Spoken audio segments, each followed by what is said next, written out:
गोरी लड़की के साथ शादी करके वहां की नेशनैलिटी हासिल करने के रुझान में बड़ी तेजी से इजाफा हो रहा है। पाकिस्तानी, इंडियन और देसी कम्युनिटी के जो दूसरे लोग हैं वो बाहर के मुल्कों में जाते हैं तो उनकी सबसे पहली कोशिश यही होती है कि उनको कोई गोरी मिल जाए, उसके साथ शादी करें और फिर वो जल्दी वहां की नेशनैलिटी हासिल कर लें। लेकिन असल मसला है कि लड़की मिले कहां से और कहां से तलाश की जाए। इसके साथ साथ अगर असल शादी उसके साथ करनी है तो फिर क्या करना होगा, और अगर सिर्फ नेशनैलिटी हासिल करने के लिए शादी करनी है तो उसको पेपर मैरिज कहते हैं, उसके लिए क्या करना होगा। वीडियो के साथ जुड़े रहिए, जल्दी से आपको बता देता हूं। सबसे पहले बात करते हैं कि लड़की कहां से तलाश करे बाहर के मुल्कों में। तो जहां आप जॉब करते हैं, खा होटल है या किसी भी जगह पे आप जॉब करते हैं और वहां पर आपके साथ लड़कियां भी काम कर रही हैं, तो बातों बातों में कुछ ही दिनों में नौजवान पूछ लेते हैं कि कौन सी लड़की सिंगल है, यानी कि किसका कोई बॉयफ्रेंड नहीं है और किसका बॉयफ्रेंड है। जिसका बॉयफ्रेंड नहीं होता उसके साथ ताल्लुकात बढ़ाना शुरू कर देते हैं, और जब आहिस्ता आहिस्ता उसके साथ दोस्ती बढ़ना शुरू हो जाती है, उसको शॉपिंग करवाई जाती है और उसके साथ साथ उसको अक्सर डेट पे ले जाकर खाना खिलाया जाता है ताकि उसकी नज़रों में मुकाम हासिल किया जाए और उसको एतमाद दिलवाया जाए। इस तरह लड़की अगर देखे कि लड़का ठीक है, मेरे से मोहब्बत भी करता है और मेरी ख्वाहिशात भी पूरी करता है, तो वो लड़की जो है ना वो 50 से ज़्यादा % जो है ना उसके साथ एग्री हो जाती है।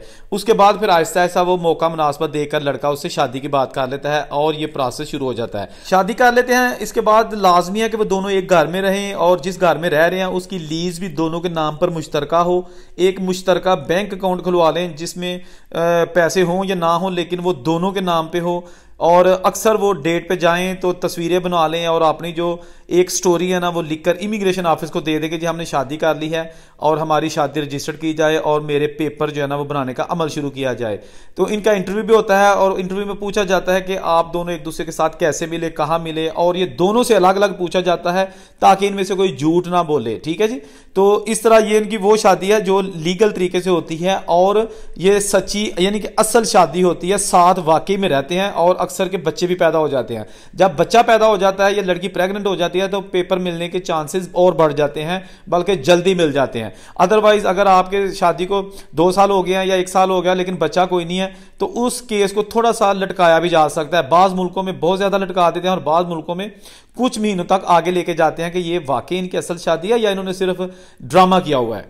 दूसरा तरीका यह है कि लड़की के साथ सौदा करना, उसे कहना कि आप मुझसे पैसे ले लो और मेरे पेपर बनवा दो, लेकिन ये बात मेरे और आपके दरमियान रहेगी।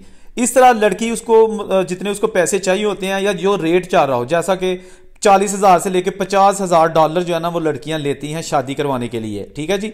ये आप उनको कुछ रकम पहले देनी होती है, बाकी किस्तों में देनी होती है। हर महीने या हर हफ्ते उनको, किसी को हफ्ते का $200 देना होता है या महीने का $1,000 आप कह लें या $800 कह लें। ये हर लड़की का या हर पार्टी का अपना तयशुदा रेट होता है। इसमें कोई गवर्नमेंट इन्वॉल्व नहीं होती, बल्कि ये खुफिया मुआहदा होता है।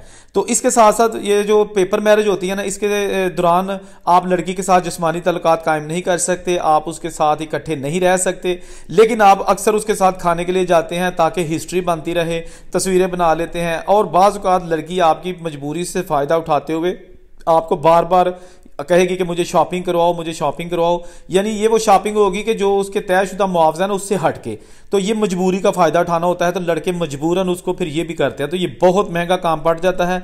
इसकी जो PR है मिल तो जाती है, नेशनैलिटी मिल तो जाती है, लेकिन इसमें रिस्क बहुत ज्यादा होता है क्योंकि हो सकता है कि लड़की जब आधे पैसे खा ले और अभी 1 साल बाकी हो तो वो भाग भी जाए। बहुत सारी लड़कियां भाग जाती हैं और वो कहती हैं कि बस मैं आपसे जो पेपर आपके नहीं बनवाऊंगी, जो आपने मुझे पैसे दे दिए, दैट्स इट।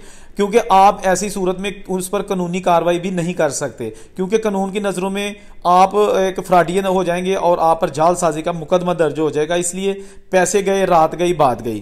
तो बहरहाल ये छोटी सी वीडियो थी जिसपे बताने की कोशिश की है कि बाहर शादियां कैसे होती हैं, क्या क्या पापर बेलने पड़ते हैं। बाज़ मुल्कों में 2 साल इकट्ठे रहना होता है, उसके बाद फिर आपको परमानेंट रेजिडेंसी मिलती है, पासपोर्ट 5 साल बाद मिलता है। लेकिन बाज़ मुल्कों में ये 10 साल आपने रहना होता है। हर मुल्क का अपना कानून और ज़ाब्ता है। जहां रहे खुश रहें। मजीद वीडियोज के लिए मेरा YouTube चैनल है मिस्टर बेग, वो भी देखिए।